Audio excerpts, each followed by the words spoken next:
कभी जिम में करते होंगे तो कुछ मराहिल ऐसे भी आते हैं जब इंसान कहता है कि यार बस अब पीछे हट जाना चाहिए। कि उसको मुकम्मल अपना लाइफ़स्टाइल बदलना पड़ता है, उसको मुकम्मल अपनी एक डाइट जर्नी जो है बड़ी इसमें अहम होती है, बॉडी बिल्डिंग में स्पेशली। वो सोचता है कि मैंने कंपटीशन लड़ना है, मैंने किस तरीके से तैयारी करनी है, फिर उसके बाद आप ग्रो अप होते हैं, फिर आगे जाके मज़ीद बिल्कुल स्टेप्स आते हैं। ये एक बहुत उसकी एक खुशी होती है कि हमारा जब झंडा लहराता है कोई इंटरनेशनल प्लेटफ़ॉर्म पे और वो हमारा कौमी तराना चलता है, तो उसकी एक खुशी कुछ और है। फिजिशियन हो गए या बॉडी बिल्डिंग एथलीट्स हो गए या प्रोफेशनल्स हो गए, अपने आप को प्रोफेशनल्स कहते हैं और वो हैं या नहीं, तो क्या ये नौजवान नस्ल जो उनको देख के ट्रेनिंग्स करती है, क्या वो सही है? अब हर कोई कोच नहीं बन सकता। एक प्रोफेशनल आप नहीं ये कह सकते कि एक अच्छा बॉडी बिल्डर है वो अच्छा कोच है, ऐसा नहीं है। जेनजी जब से आए इसने कोई जिम पे थोड़ा डाला है कि बस बच्चे आते हैं और अपनी एस्थेटिक पिक्चर्स देते हैं, उसके बाद फिर गायब हो जाते हैं?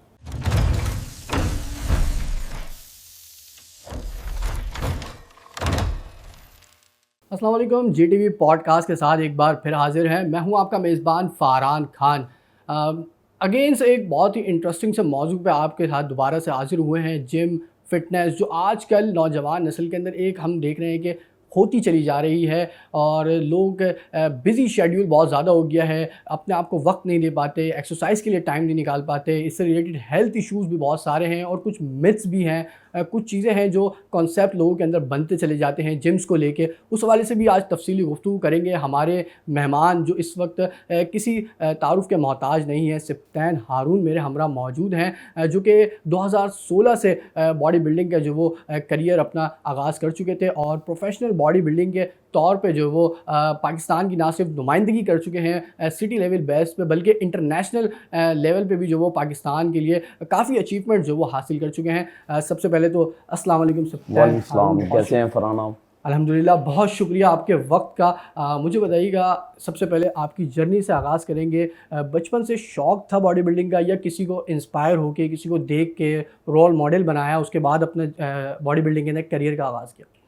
अच्छा, हम जहाँ तक बात करते हैं कि रोल मॉडल बनाने की एक इंस्पिरेशन की, तो डेफ़िनेटली ये यहाँ से शुरू होती है शुरुआत कि एक नॉर्मल बंदे का काम नहीं होता कि वो प्रोफेशनल बॉडी बिल्डिंग कर रहा है। वो किसी न किसी को देख के इंस्पायर होता है। तो मेरा जो मॉड्यूल था वो हमारे मिस्टर सोहेल अनवर हैं, ठीक है? और उन्होंने मल्टीपल टाइम पाकिस्तान में अचीवमेंट करी, मिस्टर पाकिस्तान रहे, मिस्टर एशिया रहे। तो उनको देख के एक हमारी इंस्पिरेशन थी कि यार हमने भी उनकी तरह बनना है, उनकी तरह एक बिज़नेस एम्पायर खड़ा करना है। तो वो एक हमारे मॉड्यूल भी हैं, वो हमारी अचीवमेंट भी हैं।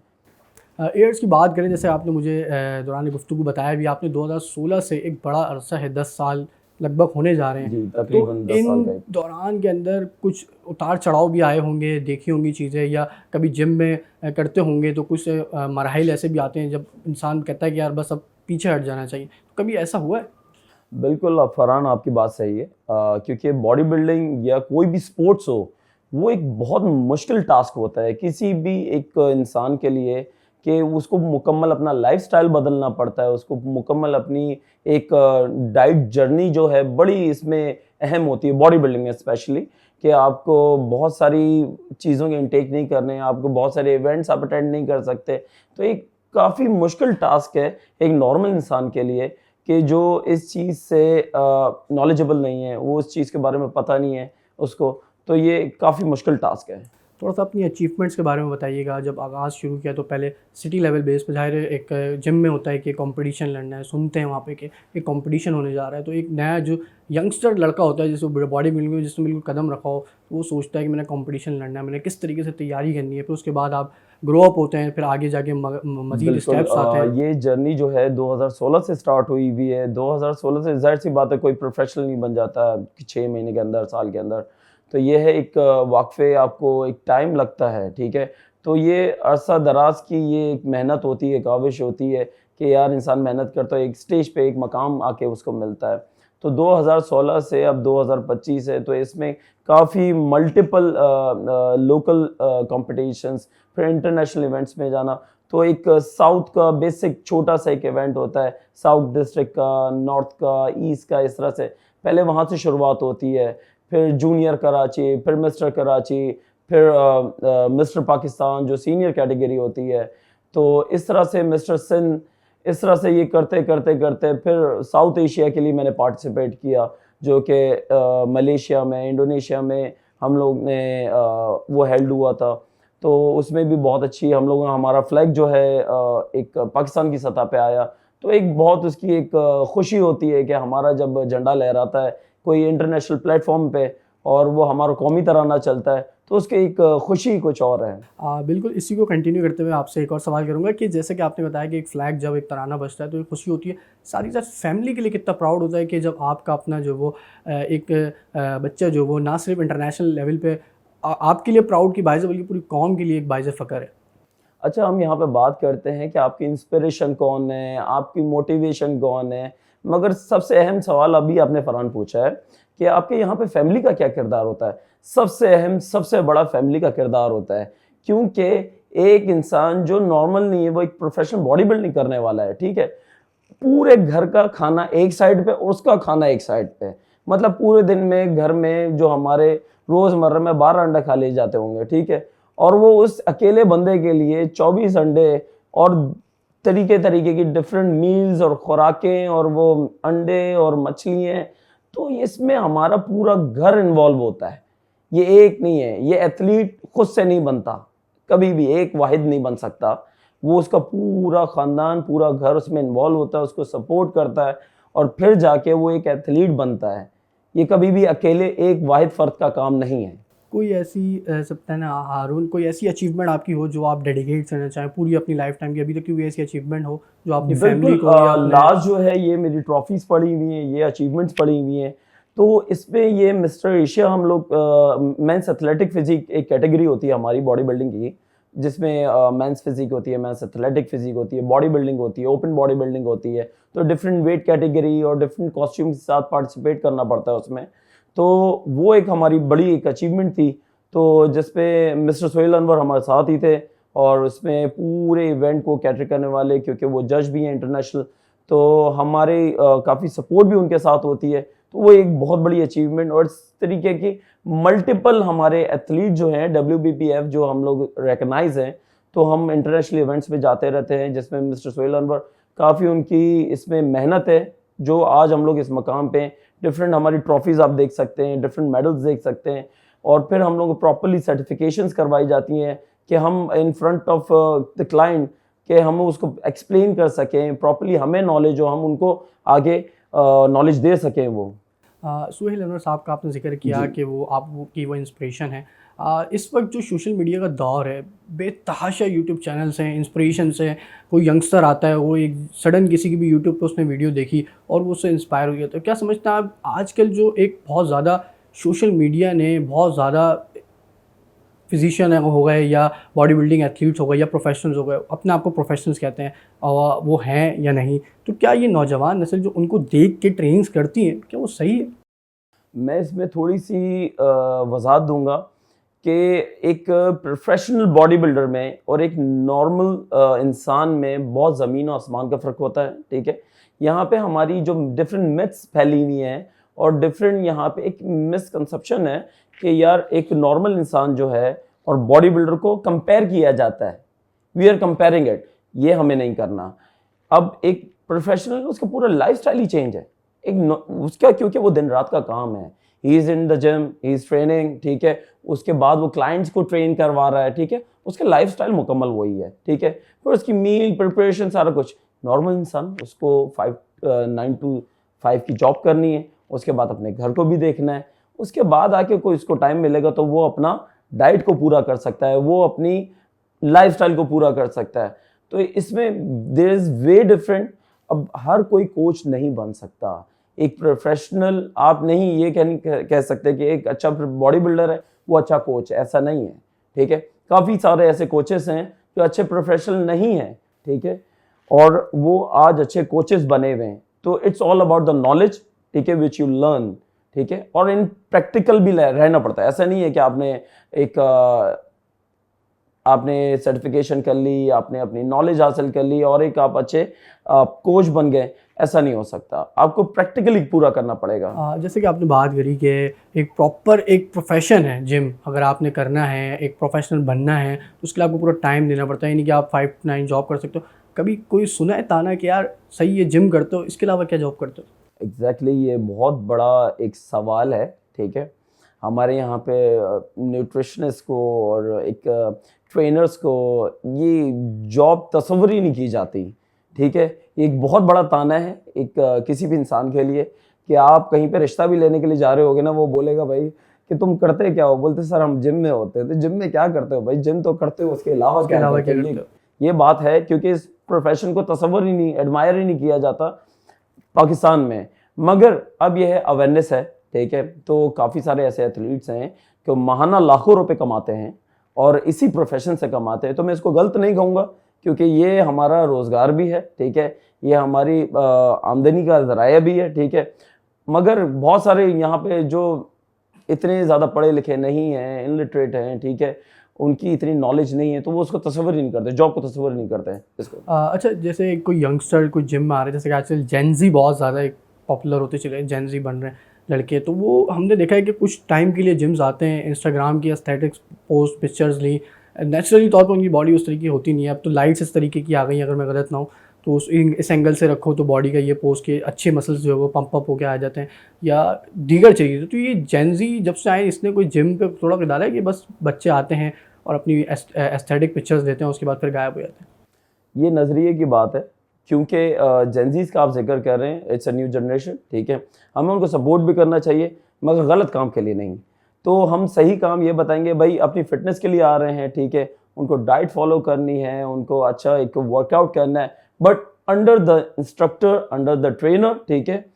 हम अपनी अगर पाकिस्तान लेवल की अगर या कोई भी इंटरनेशनल लेवल की कोई भी कंपटीशन के लिए या कोई अचीवमेंट के लिए ट्रेनिंग करना शुरू करते हैं, तब भी हमारे सर पे 2-2 कोचेस होते हैं in this stage as well, ठीक है, जबकि हम लोग खुद कोचेस हैं।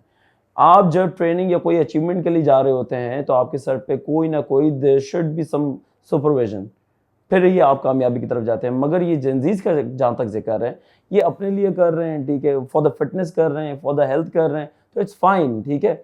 मगर ये है कि आपने डिफरेंट लाइटिंग से जिक्र किया है, ऐसा है कि यार वो बॉडी को परमानेंट करके दिखाना, तो ये चीज़ें हैं, तो उसमें ज़्यादा वाज़ेह नज़र आती हैं। अगर देखने पे जाएँ तो वैसे कुछ भी नहीं होता, तो वो इंस्टाग्राम की हद तक, सोशल मीडिया की हद तक होती है, ठीक है। मगर वो एक प्रोफेशनली एक बॉडी बिल्डर वो ऑन स्टेज नहीं खड़े हो सकते कभी भी, तो ये काफ़ी एक मेजर फैक्टर है। अच्छा, आप कोच भी रह चुके हैं, कभी ये देखा होगा लड़के आते हैं कहते हैं सर 3 महीने में बॉडी बनानी है, तो कभी ऐसा हुआ है कि कोई आए कि सर 3 महीने में बनानी है, 4 महीने बाद शादी है सर, पेट कम करना है? तो इस तरीके के सवालात भी बड़े जिम में होते हैं, तो इसको कैसे टैकल करते हैं? ये सवालात डेवलप कहाँ से होते हैं, ये कहाँ से आते हैं, ये नॉलेज, ये हमारे चंद जो पैसा कमाने की फिराग में हमारे जो चंद कोचेस हैं, ट्रेनर हैं, वो जी बोलते हैं 3 महीने के अंदर हम आपको ऐसा कर देंगे, 2 महीने के अंदर हम आपको ऐसा कर देंगे, आप तो कंपटीशन के लिए ही बने हैं। तो वो अपने शॉर्टकट के लिए, अपने पैसों के लिए, आमदनी के लिए, उनको स्टेरॉइड सेल करने के लिए, ठीक है, वो ये सारी बातें करते हैं। वो स्टेरॉइड दे दे के, जैसे एक फार्मी मुर्गी होती है, उसको 3 हफ्ते के अंदर, 4 हफ्ते के अंदर एक पूरे एक बड़ा चूजा को एक बड़े मुर्गी की शक्ल दे दी जाती है। इसी तरह है, स्टेरॉइड दी जाती हैं, उसको 3 महीने के अंदर मुकम्मल ग्रो कर दिया जाएगा, और उसके बाद 3 महीने बाद क्या, कंपटीशन विन कर लिया, उसके बाद क्या, उसके बाद वो वहीं पे जाके खड़े हैं। तो हम ये है कि हम लोग इससे अवेयर करते हैं लोगों को, यार आप अपनी हेल्थ को देखें, ना कि शॉर्टकट्स को देखें। स्टीरॉइड्स की आप तो बात करी, इसी से एक लिंक, एक सवाल मेरे जहन में भी बिल्कुल आया कि स्टीरॉइड्स को लेके एक बहुत सदियों पुरानी ये एक मिथ बनती चली गई है। अभी ये मिथ है या नहीं है, आप इसका बेहतर जवाब दे सकते हैं कि स्टीरॉइड्स का जो इस्तेमाल करते हैं उसका उससे मेन फर्टिलिटी में कमी आती है? फरहान, मैं इसको थोड़ा सा इस तरह से एक्सप्लेन करूंगा कि बिल्कुल मेन फर्टिलिटी पे इशू होता है। वो इस तरह से होता है कि फर्टिलिटी लेवल जो है वो इंक्रीज हो जाता है, क्योंकि जब हम इंजेक्ट करते हैं कोई भी स्टेरॉइड, कोई भी ऐसी दवा जो बॉडी बिल्डिंग से रिलेटेड है, तो उसमें हमारा टेस्टोस्टेरोन लेवल बूस्ट होता है, ठीक है, जिसके बरक्स हमारी जो फर्टिलिटी है वो बहुत ज़्यादा एक्सीड हो जाती है, ठीक है, जो हार्मोनिक डिसबैलेंसिंग कराती है in male and female as well, ठीक है। तो ये डिफरेंट इश्यूज जो है क्रिएट होते हैं द बॉडी बिल्डिंग, बट वो सर्टेन टाइम ऑफ पीरियड के लिए होते हैं। अगर आप अच्छे कोचेस के अंडर हैं तब भी, क्योंकि आप एक एक्सटर्नली सोर्स कोई भी मेडिसिन की इनटेक कर रहे हैं आर्टिफिशियली, ठीक है, तो वो आपको नुकसान देगी। सही। इसी के साथ साथ जो आजकल एक रिवाज है, हमने देखा है जिम के जो जैसे इंटर होते हैं सामने बॉक्सेस रखे होते हैं बड़े बड़े, क्रेटीन हो गए, दीगर और भी हो गए जिसको लोग आम ज़बान में डब्बा भी कहते हैं। तो जो ये यंगस्टर या कोई भी जिम कर रहा है तो उसको एक ख्वाहिश होती है कि यार दूसरा शख्स जो वो पी रहा है मैं भी क्यों ना ये पीऊँ।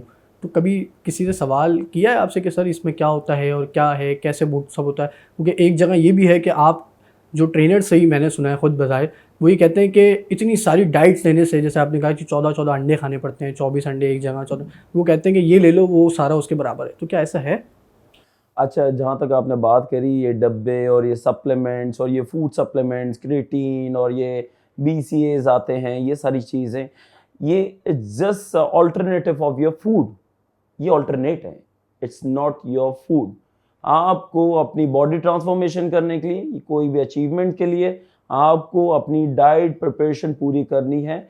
ये आपकी खाली एक हद तक मील को कवर नहीं कर सकते। आप इसको ऐसा ले सकते हैं कि if you are in rush, you are in hurry, आप ले सकते हैं एज अ सप्लीमेंट, ठीक है, कि यार मैंने ले लिया फौरी तौर पे, हाँ अब जाके मैं अपनी मील कर लूँगा, मगर इट्स नॉट योर मील। आप इसको ऑल्टरनेटिव रखें, ठीक है। आप इस पर डिपेंडेंट नहीं रह सकते, क्योंकि आप मुकम्मल सप्लीमेंट के ऊपर डिपेंड रहना शुरू कर देंगे तो आपको ये डिफरेंट डिजीजेज होने शुरू हो जाएंगे, इंटरनल स्टमक में होने शुरू हो जाएंगे।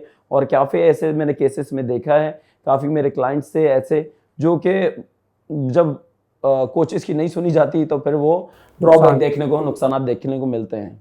अच्छा, एक बित एक ये भी है कि जब हम कभी कोई यूट्यूब चैनल खोलते हैं तो वहाँ बताया जाता है कि एक दिन में आपने 3 एक्सरसाइजेस करनी है अलग अलग, मतलब शोल्डर लगाना है, शोल्डर के साथ आपने चेस्ट लगाना है, चेस्ट के साथ बाइसेप लगाना है। तो क्या एक दिन में सिर्फ एक मसल टारगेट करना सही है या एक से ज़ायद मसल्स को भी टारगेट किया जा सकता है?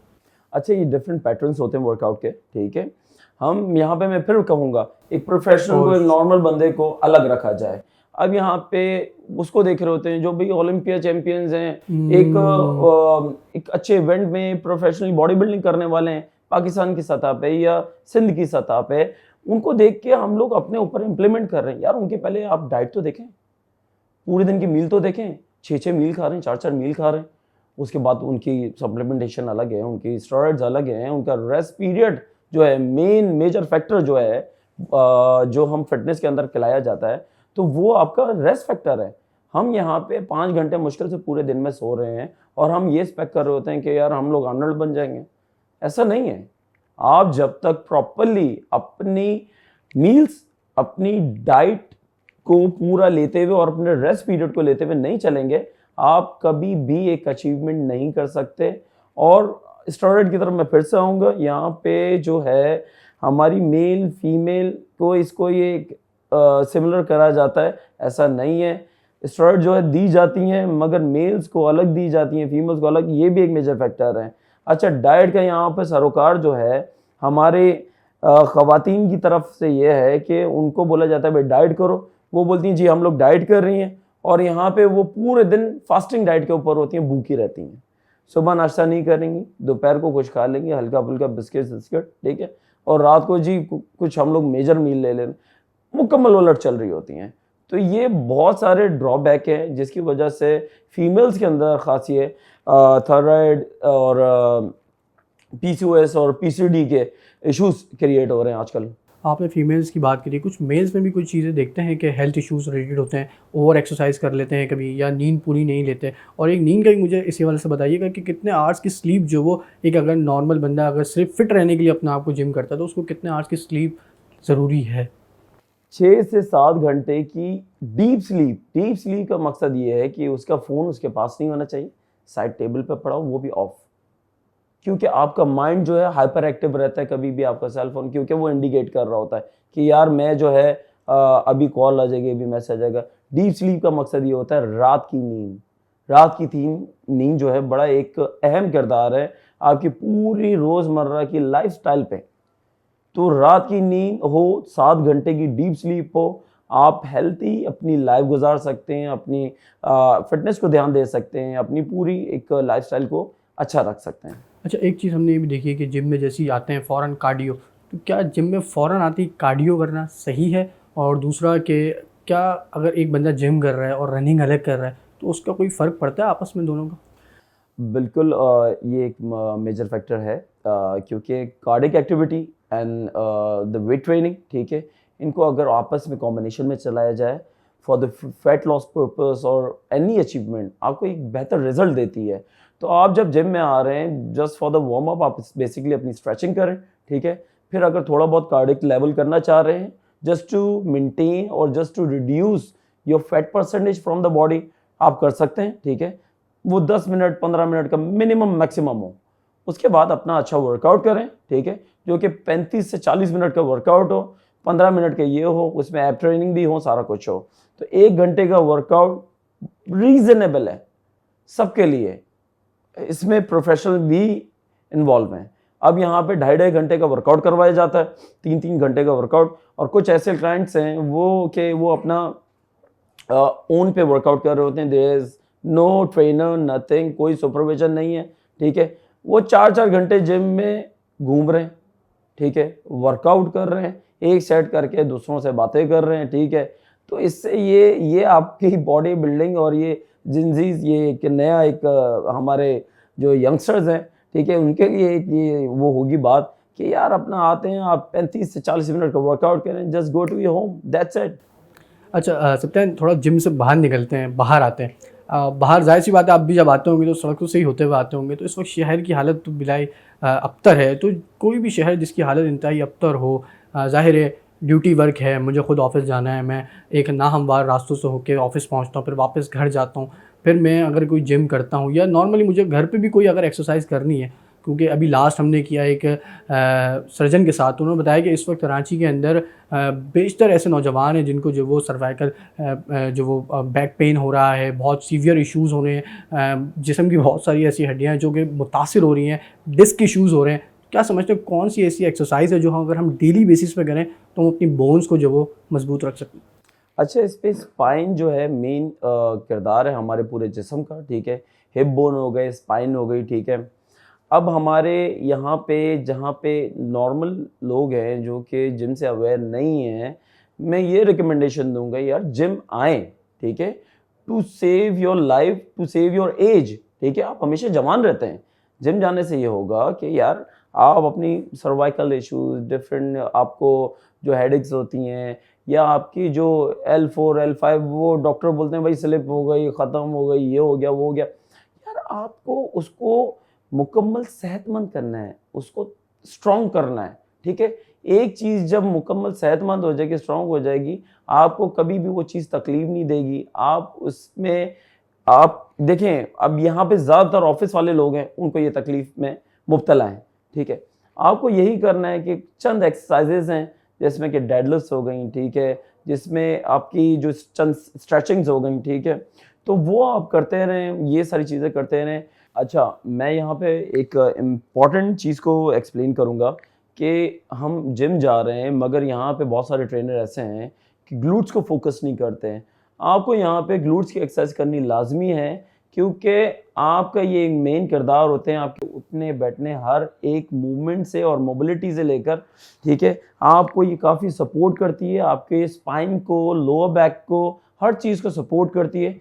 तो आपको ग्लूट्स को ट्रेन करना लाजमी है, तो आप इस चीज़ के शिकार ही नहीं होंगे। अच्छा, ग्लूट्स की ट्रेनिंग के हवाले से जब जब बात आती है, मैंने भी जब कभी जिम में कोशिश करी तो कुछ हमारे हैं जो बोलते हैं, कोई वो अंकल हों या कोई भी हो जो वहाँ कर रहे हो, ग्लूट्स एक लड़कियों की एक्सरसाइज है, क्या ऐसा है? अच्छा, इंसानी जिस्म की बात की जाए तो ज़्यादा फ़र्क नहीं होगा, ठीक है, मगर यहाँ पे डिफरेंट मिथ्स हैं। आप यहीं से पाकिस्तान से थोड़ा बाहर निकलें, ठीक है, जब हम इंटरनेशनल इवेंट्स के जा रहे होते हैं तो वहाँ पे इतनी सारी फीमेल्स नॉर्मली जो कि एथलीट भी नहीं हैं, वो भी अपनी ग्लूट्स को ट्रेन कर रही होती हैं, डेडलिफ्ट्स कर रही होती हैं और हमारे मर्दों से बेहतर वर्कआउट कर रही होती हैं, ठीक है। और यहाँ पे डिफरेंट एक और मिथ भी है कि आप जी जिम में जाएंगी आपकी मर्दाना बॉडी हो जाएगी। सर ऐसा बिल्कुल नहीं है, ये एक मुकम्मल एक ऐसी बात है कि आप दूसरे को एक अंधेरे में रखते हैं, एक पर्दे में रखते हैं। ख़वातीन को यहाँ पे अवेयर होना पड़ेगा, वो अपने घर के लिए, उनकी प्रेगनेंसी होती है, उनको डिलीवरी करनी होती है। यहाँ पे डिलीवरी में औरत को लिटा देते हैं कि आपको हिलना नहीं है बेड से, ठीक है। और वहाँ पे आप देखें प्रेग्नेंट औरत 6-6 महीने की, 7-7 महीने की प्रॉपर वर्कआउट कर रही होती है, स्क्वाट्स कर रही होती है, डेडलिफ्ट्स कर रही होती है, हर तरीके का वर्कआउट कर रही होती यहाँ है। तो बोलते जाते हैं लेटे रहो, हिलना नहीं, लेटे रहो, आपको काम हिलना नहीं नहीं, करना। आप तो बीमार डाल रहे हो। तो ये काफी सारी ऐसी चीजें हैं जो बहुत सारी मिथ्स हैं। फिर आप कद के हवाले से भी बात कर रहे थे कि आपका कद छोटा रह जाएगा। यार ये एक ऐसी स्टुपिडिटी है हमारे लोगों के अंदर, और ये बहुत पुरानी मिथ है कि मैंने भी जब शुरू किया था, नहीं नहीं जी ज्यादा वेट नहीं उठाना, आप जो कद छोटा रह जाएगा। यार it's comes from your genetics. आपके जो बाप का, दादा का, परदादा का जो कद था वही रहेगा। मैं इसमें एक इजाफी बात करता हूँ। एवरेज जो अफ्रीकन होते हैं उनकी हाइट होती है 6'1", 6'2", ठीक है, एवरेज नॉर्मल उनकी हाइट्स ये होती हैं। वो सबसे ज्यादा मेहनत कश लोग आज तक के हिस्ट्री में अफ्रीकन है। बचपन से उनकी मुलाजमतें और भारी भारी वजन उठाने उनकी यही है, तो उनके कद को कोई रोक पाए नहीं। यहाँ पे बोलते हैं जी कद छोटा हो जाएगा, जमीन के अंदर दस जाएगा इंसान, ऐसा कुछ भी नहीं है। हाँ, अच्छा सर, इसी को कंटिन्यू करते हुए आगे चलेंगे कि कुछ चीज़ें ऐसी भी हैं जो जिम में हमने देखा है कि लोग एक दूसरे से ट्रेनिंग एक्सरसाइजेस पूछ रहे हैं। जैसे आपने कहा प्रोफेशनल होना ज़रूरी है, तो क्या जो दोस्त यार आपस में एक्सरसाइज कर रहे होते हैं एक दूसरे को बता के, मोबाइल से देख के, तो क्या वो कहीं हम हार्मफुल हो सकती हैं? क्योंकि कहीं कहीं देखा है हमने, कोई ऐसा सीवियर जॉइंट पेन उस वक्त तो नहीं हो रहा होता, लेकिन बाद में जाके वो बैठ जाता है। फिर जब वो जिम छोड़ो तो उसके बाद फिर वो दर्द होता है, फिर वो दर्द बन जाता है, फिर वो फिजिशियन के पास जाना। तो क्या ये जो आपस में दोस्त 3-4 होते हैं, जिसमें अब जेनजी भी आप कह रहे हैं कि आ रहे होते हैं कि मैंने फ़लाँ से की एक्सरसाइज देखी है, मैंने फ़लाँ की देखी है, तो हम ये वाली ट्राई करते हैं, ये वाली ट्राई करते हैं। बिल्कुल, मैं इसकी बात से, आपकी बात से इत्तेफाक करूँगा। इसमें यही है कि आपको किसी के अंडर सुपरविजन होना पड़ेगा, लाजमी 110%, क्योंकि जब आप कर रहे होते हैं आपको नहीं पता आप गलत कर रहे हैं या सही कर रहे हैं। मिरर एक हद तक बताएगा, आपकी आंख एक हद तक बताएगी, जो कोच की आंख होती है, जो ट्रेनर की, जो आप जिसके अंडर सुपरविजन होते हैं उसकी जो आंख देख के बताएगी, वो आपको कोई भी नहीं बता सकता। हम भी जब कर रहे होते हैं हमारी भी 10 मिस्टेक निकाल ली जाती हैं इन दिस स्टेज, 12 साल के एक्सपीरियंस के बाद, 10 साल के एक्सपीरियंस के बाद भी, ठीक है। तो आप किसी को वहां पे खड़ा करें जो आपको देख सके, आपकी कमियां खामियां, एंगल, पोस्चर देख सके। अक्सर और बेशतर ये होता है सर्वाइकल पेन लेके बैठ जाते हैं because of the wrong workout and exercises and angles, ठीक है, और शोल्डर डिसलोकेट करके बैठ जाते हैं। ये बहुत सारी चीज़ें हैं ऐसी जो कि आपको समझनी पड़ेंगी। आपको किसी कोच के अंडर जाना पड़ेगा जो आपको एक अच्छी बेहतर तरीके से सपोर्ट दे, और यहाँ पे सपोर्ट देने की भी टेक्निक्स होती हैं, ठीक है, जो एक नॉर्मल बंदा खड़ा होकर आप किसी को नहीं बुला सकते। गाड़ी को थोड़ी खिंचवाना, यहाँ पे गाड़ी को नहीं खिंचवाना, यहाँ पे आपको पता होना चाहिए यार सामने वाले की कैपेसिटी कितनी है, उस कैपेसिटी के हिसाब से आप उसको वर्कआउट करवाना है, हेल्प देनी है और उसको वेट्स रिकमेंड करने हैं। हार्ट डिजीज़ के हवाले से हम बात कर रहे थे, तो जिम इतना बड़ा रोल अदा करता है कि अगर कोई कार्डियक अरेस्ट है, साल के अंदर केसेस बेतहाशा बढ़ते चले जाते हैं। एक नॉर्मल जो अगर एक्सरसाइज कर रहा है वो भी हमने देखा है कि कार्डियक अरेस्ट का शिकार हो जाते हैं लोग। उस पर भी कहते हैं कि यार देखो जिम करता था फिर भी कार्डियक अरेस्ट का शिकार हो गया। तो ये जो चीज़ें हैं इसमें जिम कितनी मदद देता है आपको? जिम एक मेजर फैक्टर है इसमें। आपका कार्डियो वर्कआउट जो है, रनिंग, जॉगिंग, ये सारी चीज़ें बड़ा मैटर करती हैं, ठीक है। मगर यहाँ पे आपका न्यूट्रिशन जो आप डेली बेसिस में इंटेक कर रहे हैं वो मेन किरदार है। आप प्लीज़ एडवाइस लें अपने ट्रेनर से, अपने कोचेस से, अपने न्यूट्रिशनिस्ट से कि आपको पूरे दिन की क्या डाइट होनी चाहिए। आप यहाँ पे पूरी रात में इतनी भारी मील खा लेते हैं कि आपको डाइजेशन में प्रॉब्लम हो रही होती है, और सुबह उठ के फिर आपने काम पे चले जाना है, ठीक है। तो आपको ये काफ़ी ड्रॉबैक देखने को मिलते हैं। एक नॉर्मल दिखने वाला एक मतलब 65-60 kg का इंसान, ठीक है, उसमें भी कोलेस्ट्रॉल लेवल हाई हो जाता है जिसके बरक्स आपको कार्डियक अरेस्ट हो जाता है, ठीक है। तो ये नहीं है क्योंकि मोटा बंदा हो उसी को कार्डियक अरेस्ट, काफ़ी रेशियो ऐसे मैंने देखे हैं जो नॉर्मल दिखने वाले बंदे उनको कार्डियक अरेस्ट हो रहा है। तो ये मैटर करता है कि आपके जो फूड इनटेक कर रहे हैं बड़ी मैटर करती है कि आपको कब कितने बजे खाना है, मैटर करती है चीज़ें।